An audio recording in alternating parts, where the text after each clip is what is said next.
Hello everyone. ఈరోజు మనం చెప్పుకోబోతున్నటువంటి one of the most important concept ఏంటి అంటే ఎఫ్డిఐ ఇన్ ఇండియా. ఎఫ్డిఐ అనగా ఫారెన్ డైరెక్ట్ ఇన్వెస్ట్మెంట్, విదేశీ ప్రత్యక్ష పెట్టుబడులు అని కూడా చెప్పుకోవచ్చు. సో ఈ విదేశీ ప్రత్యక్ష పెట్టుబడులు అంటే ఏంటి అనే దానికి సంబంధించినటువంటి ఒక బ్రాడ్ ఎనాలిసిస్ అనేది మనం ఈ క్లాస్లో చేయబోతున్నాం. సో ఫ్రెండ్స్, భారతదేశానికి స్వాతంత్రం రావడానికంటే ముందు కేవలం స్వదేశీ పెట్టుబడులు అనేవి ఉన్నాయి. అంటే చాలా వరకు రంగాల్లో స్వదేశీ పెట్టుబడులు అనేవి ఉన్నాయి. కానీ 1991 ఇండస్ట్రియల్ పాలసీ అనేది భారతదేశ ఆర్థిక ముఖ చిత్రాన్ని మార్చివేసిందనే చెప్పాలి. కారణం, అన్ని రంగాల్లో దేశ భద్రతకు సంబంధించినటువంటి కొన్ని విషయాలు మినహా చాలా విషయాల్లో భారత ప్రభుత్వం ఈ విదేశీ ప్రత్యక్ష పెట్టుబడులకు అధిక ప్రాముఖ్యతనివ్వడం అనేది జరిగింది. సో మనం ఒకసారి విదేశీ పెట్టుబడులు రెండు రకాలుగా ఉంటాయి. ఒకటి ఎఫ్డిఐ, రెండు ఎఫ్ఎఫ్ఐ. ఎఫ్ఐఐ ఇక్కడ భారతదేశంలో విదేశస్తులు చేసేటటువంటి పెట్టుబడిని విదేశీ పెట్టుబడులు అంటాము. అవి రెండు రకాలు ఉంటాయి. ఒకటి ఎఫ్డిఐ, ఫారెన్ డైరెక్ట్ ఇన్వెస్ట్మెంట్ అంటాము. రెండవది ఎఫ్ఐఐ, ఫారెన్ ఇన్స్టిట్యూషనల్ ఇన్వెస్ట్మెంట్, విదేశీ సంస్థాగత పెట్టుబడులు అని చెప్పి పిలుస్తాం. సో విదేశీ ప్రత్యక్ష పెట్టుబడులు, విదేశీ సంస్థాగత పెట్టుబడులకు సంబంధించినటువంటి కాన్సెప్ట్ని మనం చూసే ముందు ఈ క్లాస్లో విదేశీ ప్రత్యక్ష పెట్టుబడులను మాత్రం పరిశీలిద్దాం. సో ఇక్కడ in the current economic environment there are no isolated economies anymore. ప్రస్తుతం ఆర్థిక పరిస్థితుల దృష్ట్యా ప్రపంచవ్యాప్తంగా కూడా మనకు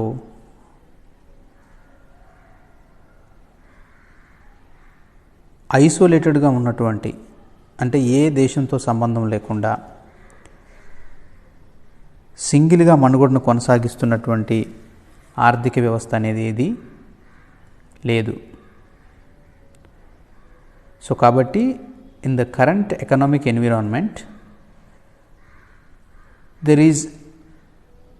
there are no isolated economies anymore. ఎక్కడా కూడా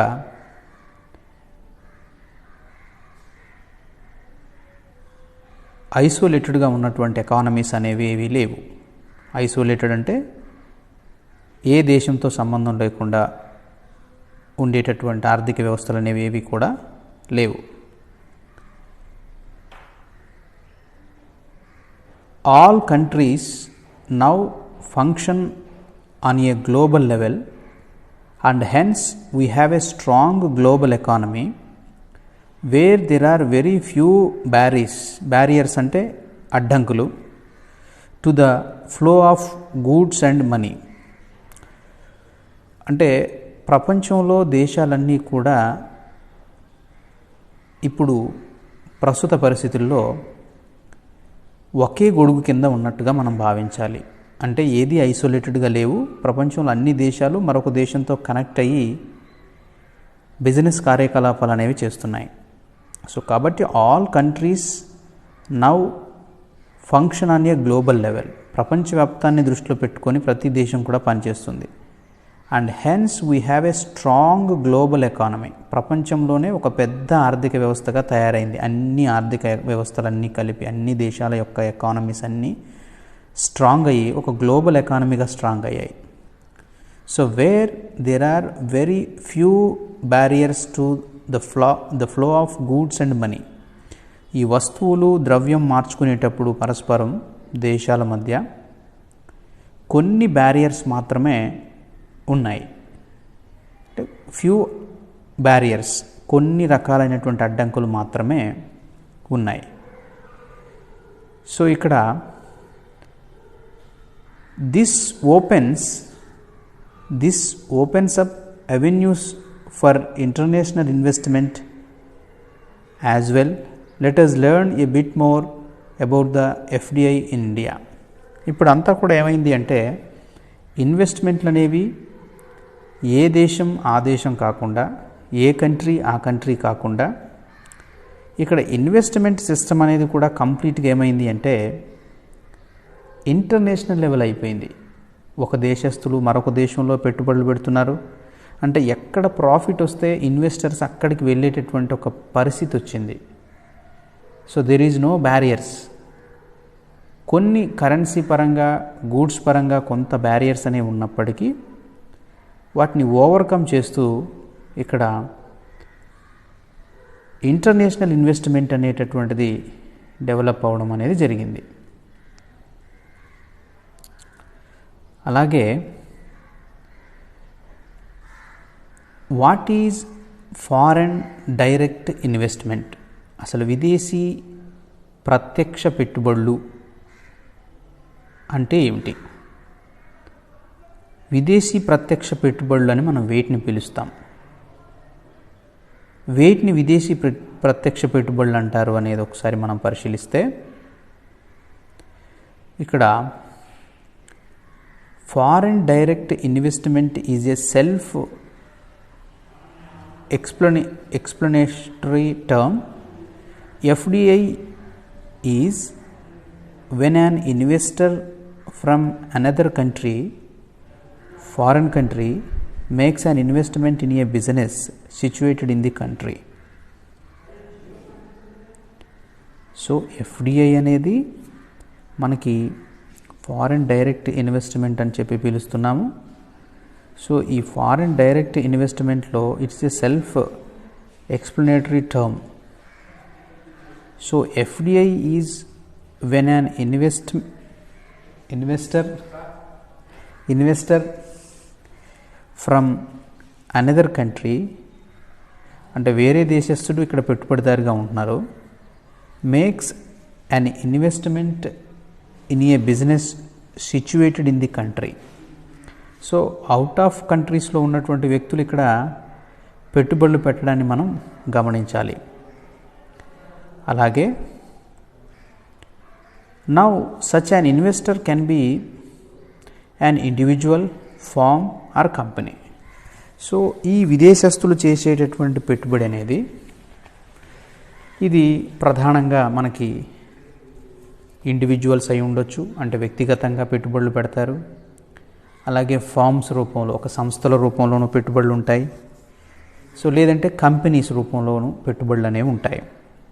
సో మనకి ఇక్కడ విదేశస్తులు చేసేటటువంటి పెట్టుబడి అనేది, ఫారెన్ డైరెక్ట్ ఇన్వెస్ట్మెంట్ అనేది వెదర్ ఇండివిజువల్ ఇన్వెస్ట్మెంట్ అయినా ఉండొచ్చు, లేదా సంస్థ రూపంలోనైనా ఇన్వెస్ట్మెంట్ ఉండొచ్చు, లేదా కంపెనీ రూపంలోనైనా కూడా ఈ ఇన్వెస్ట్మెంట్ అనేది ఉండవచ్చు. సో ఇన్వెస్ట్మెంట్ అనేది ఎలాగైనా ఉండడానికి అవకాశం అనేది ఉండింది. సో మనకి అర్థమయ్యేది ఏంటి అంటే మన దేశంలో విదేశస్తులు అనేవాడు ఇప్పుడు గ్లోబల్ లెవెల్లో ఎకనామిక్ అట్మాస్ఫియర్ అనేది డెవలప్ అయింది కాబట్టి ప్రపంచంలో ఎక్కడ ప్రాఫిట్ వస్తుందంటే ఇన్వెస్టర్ అక్కడికి వెళ్ళేటటువంటి పరిస్థితి ఉండింది. సో దానివల్ల ఏమవుతుందంటే ఆ ఇన్వెస్ట్మెంట్ చేసేది ఐదర్ ఇండివిజువల్ పర్సన్ అయినా అయి ఉండొచ్చు, ఆ పెట్టుబడులు చేసేది కొన్ని సంస్థలైనా అయి ఉండొచ్చు, ఒక కంపెనీ అయినా అయి ఉండొచ్చు. సో ఈ విధంగా ఇన్వెస్టర్ అనేది కెన్ బి అన్ ఇండివిజువల్ అయినా ఉండొచ్చు, ఫామ్ కానీ, కంపెనీ కానీ, ఎట్సెట్రా. సో ఈ విధంగా విదేశస్తులు మరొక దేశంలో చేసేటటువంటి పెట్టుబడిని మనం ఎఫ్డిఐ అన్నాం. అలాగే generally the investor will acquire assets of the business or establish business operations to get a controlling interest in the business in a foreign country.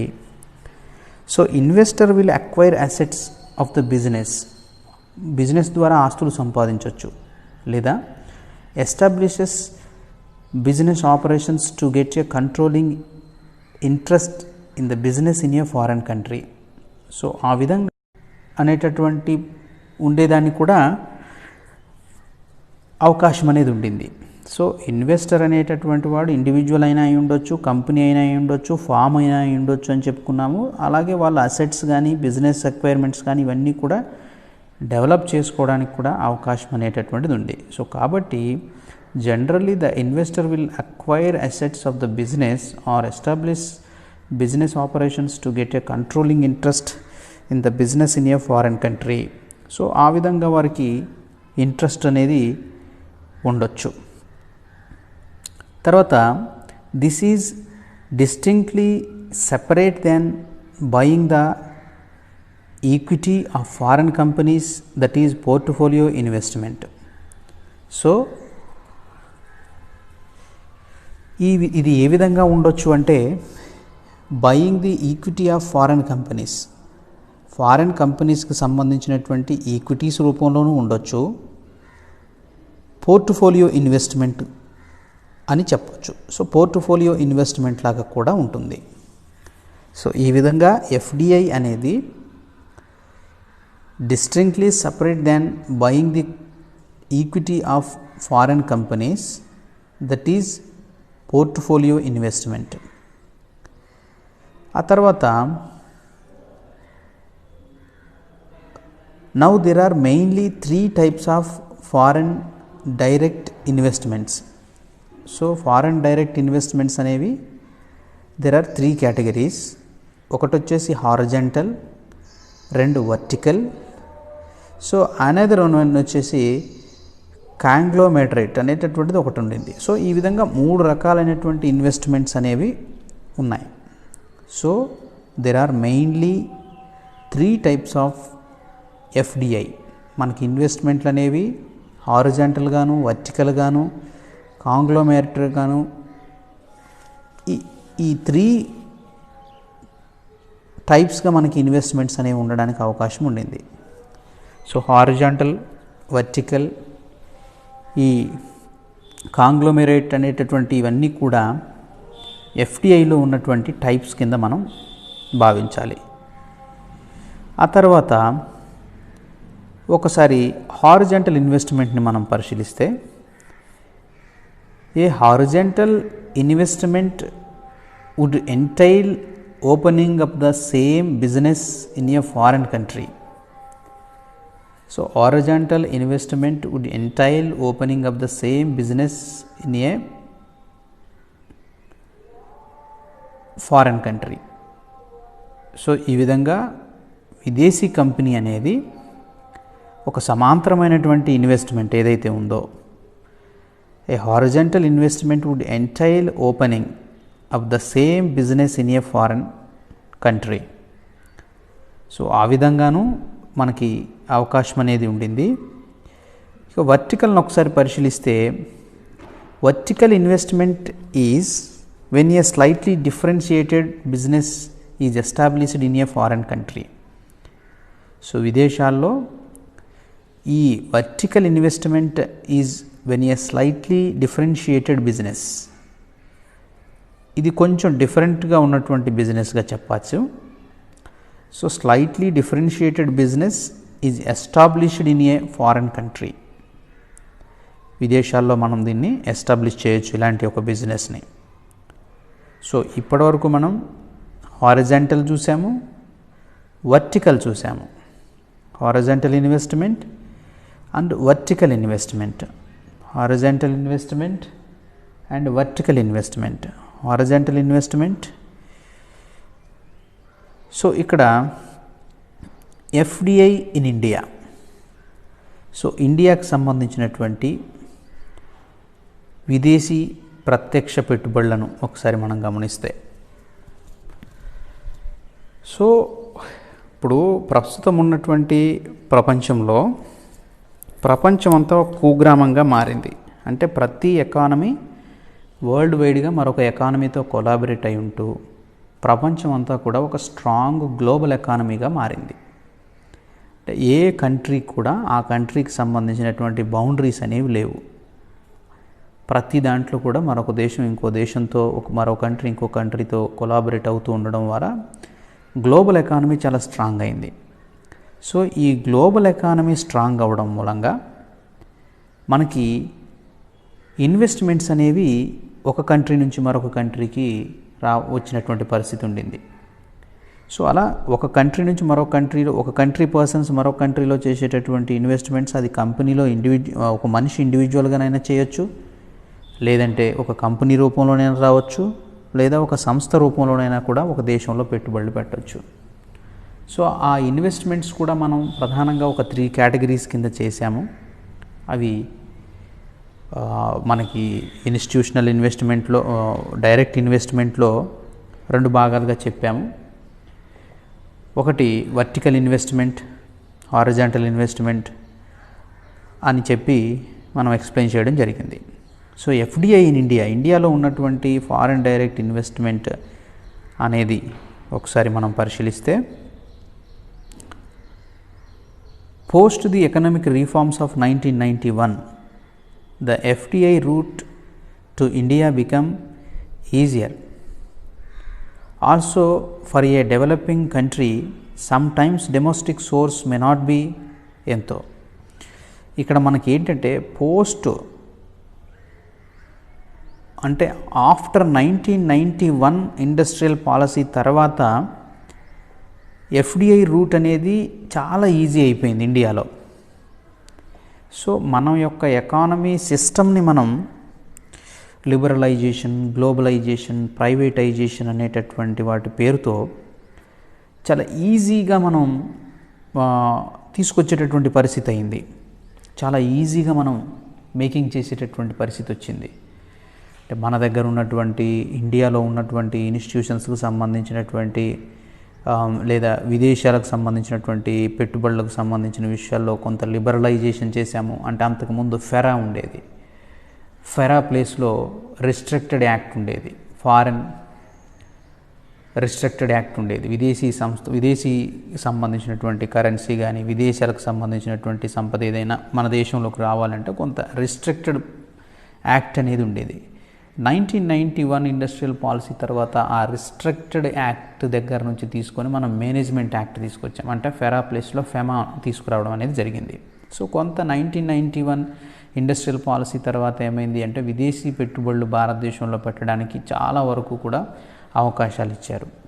So దానివల్ల ఏమవుంది అంటే ఈ ఎఫ్డిఐ అనేటటువంటి కాన్సెప్టే బాగా పాపులర్ అయింది, బాగా ఈజీ అయిపోయింది ఎకానమీలో. ఎప్పుడు అంటే మనకి 1991 రిఫార్మ్స్ అనేవి వచ్చిన తర్వాత. 1991 రిఫార్మ్స్ గురించి మనం ప్రీవియస్ క్లాస్లో కూడా చాలా సందర్భాల్లో చెప్పుకున్నాము. పివి నరసింహారావు ప్రైమ్ మినిస్టర్ ఉన్నప్పుడు, మన్మోహన్ సింగ్ ఎకానమిస్ట్గా ఉన్నప్పుడు, అంటే ఆర్థిక మంత్రిగా ఉన్నటువంటి సందర్భంలో వీరిద్దరి నేతృత్వంలో 1991 జూలై 24 నాడు పార్లమెంట్లో ఈ ఇండస్ట్రియల్ పాలసీకి సంబంధించినటువంటి ఒక స్టేట్మెంట్ని, ఒక పాలసీని ఇంట్రడ్యూస్ చేయడం జరిగింది. సో దాని ద్వారా ఏమైంది అంటే ఈ ఇండస్ట్రీకి సంబంధించినటువంటి అన్నిటిలో కూడా లిబరలైజేషన్ ఇచ్చాం.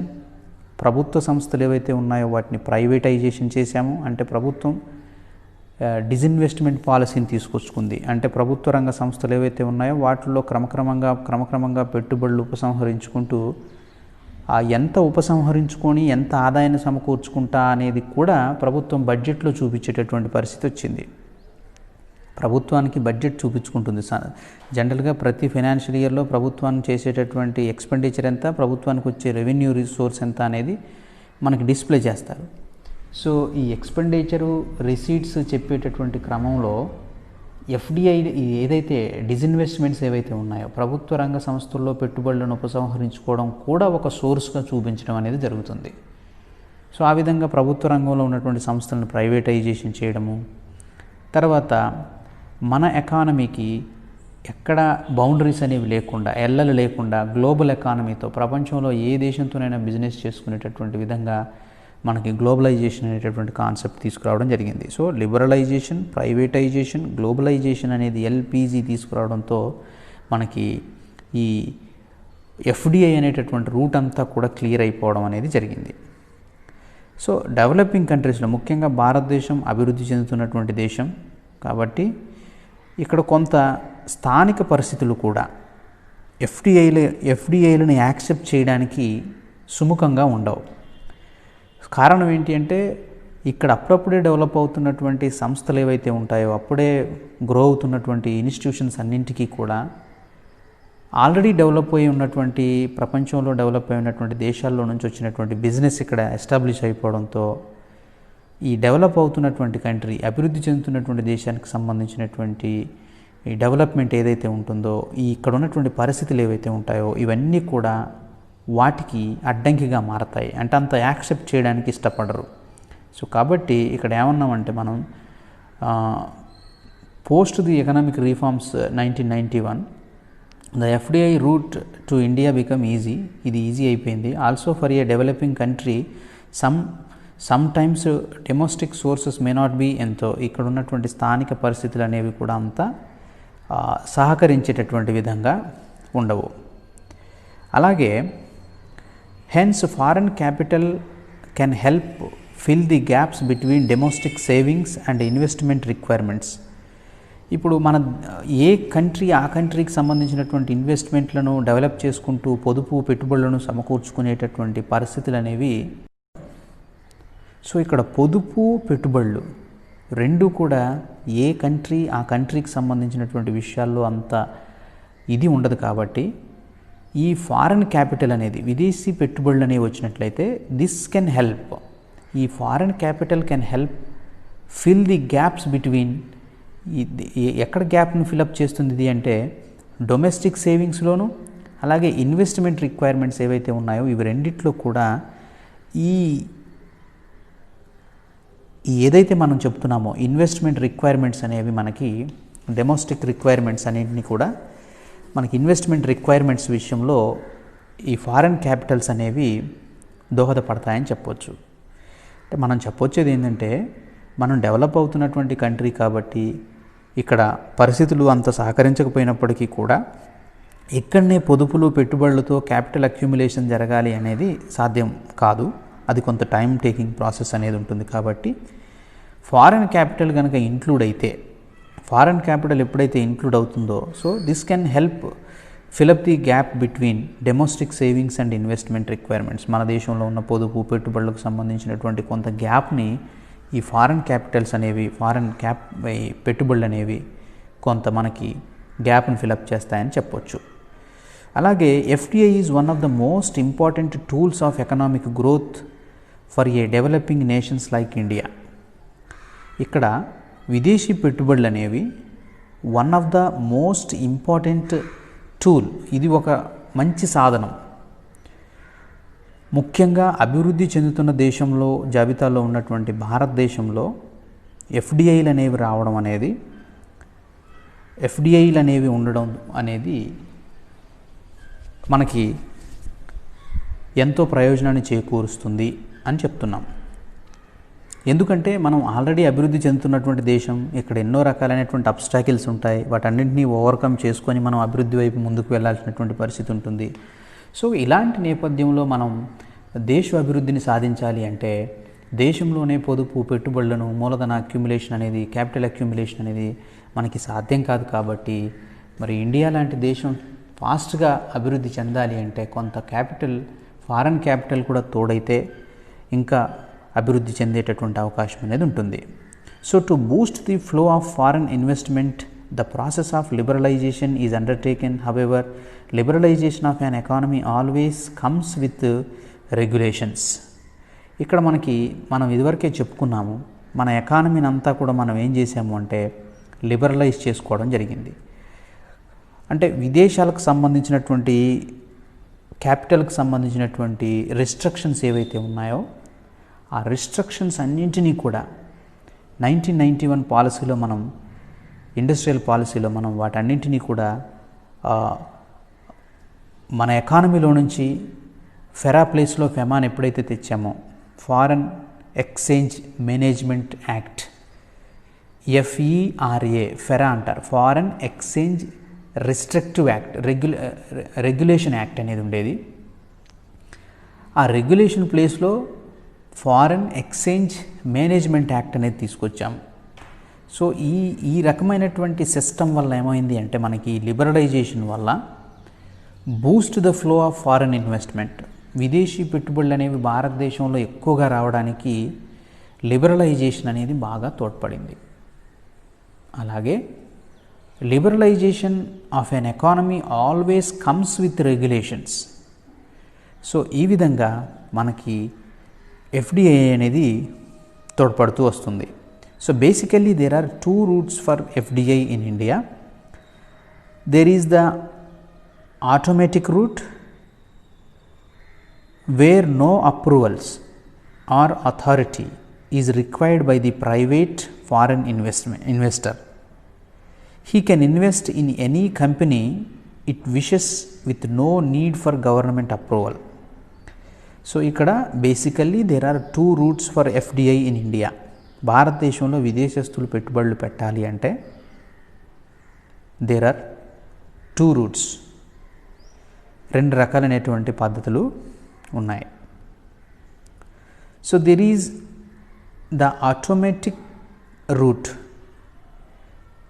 Wear no approval or authority is required by the private foreign investor.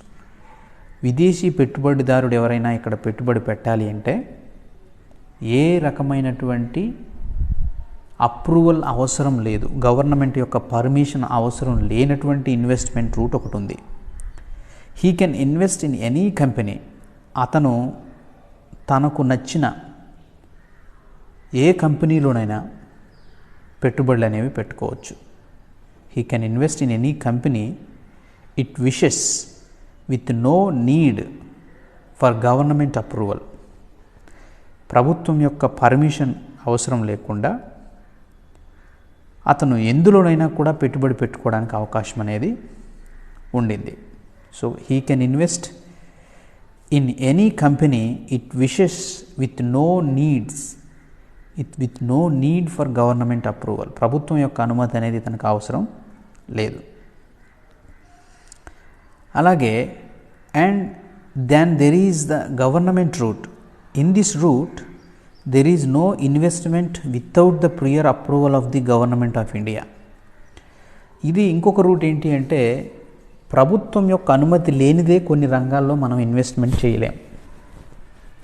So there is the government route. ప్రభుత్వం యొక్క అప్రూవల్ ఉన్నప్పుడు మాత్రమే ఈ రూట్లో మనం ఇన్వెస్ట్మెంట్ చేయడానికి అవకాశం అనేది ఉండింది. So in this route there is no investment without the prior approval of the government of India. ప్రభుత్వం యొక్క అనుమతితో మాత్రమే మనం ఈ రంగాల్లో ఇన్వెస్ట్ చేయొచ్చు. అంటే ఇక్కడ మనం చెప్పొచ్చింది ఏంటి అంటే భారతదేశంలో FDI విదేశీ ప్రత్యక్ష పెట్టుబడులు రావాలి అంటే 2 ఆప్షన్స్ ఉన్నాయి. ఒకటి ఎవ్వరి పర్మిషన్ అవసరం లేకుండా ఇన్వెస్టర్ అనేవాడు తనకు నచ్చిన కంపెనీలో పెట్టుబడి పెట్టుకునేటటువంటి ఒక మార్గం.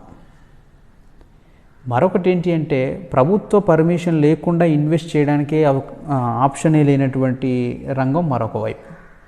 సో దాన్ని మనం ఏమంటాము అంటే గవర్నమెంట్ ఆఫ్ ఇండియా అప్రూవల్ ఉన్నటువంటి దాన్ని మనం మరొక ఫీల్డ్గా చెప్పొచ్చు. So foreign direct investment in India does not have a uniform rate. Some industries allow 100% FDI. That is the entire funds of the business can be from foreign direct investments. ఇక్కడ భారతదేశంలో మనం విదేశస్తులు వచ్చి పెట్టుబడులు పెట్టాలంటే అన్ని రంగాలకి కూడా ఒకే రకమైనటువంటి రేట్లు అనేవి లేవు. కొన్ని రంగాల్లో 50% ఇచ్చారు, కొన్ని రంగాల్లో 40% ఇచ్చారు, కొన్ని రంగాల్లో 90% ఇచ్చారు, కొన్ని రంగాల్లో 100% ఇచ్చారు. సో కొన్ని 100కు 100% విదేశస్తులు పెట్టుబడులు పెట్టుకునేటటువంటి రంగాలు కూడా కొన్ని ఉన్నాయి.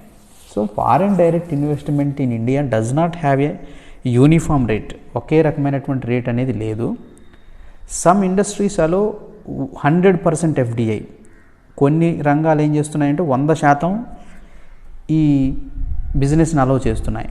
That is the entire funds of the business can be from foreign direct investment. విదేశీ ప్రత్యక్ష పెట్టుబడులలో నుంచి ఇవి వస్తున్నాయి. కొన్ని రంగాలకు ఎక్కువగా అనుమతి ఇవ్వడం అనేది జరిగింది. ఇక్కడ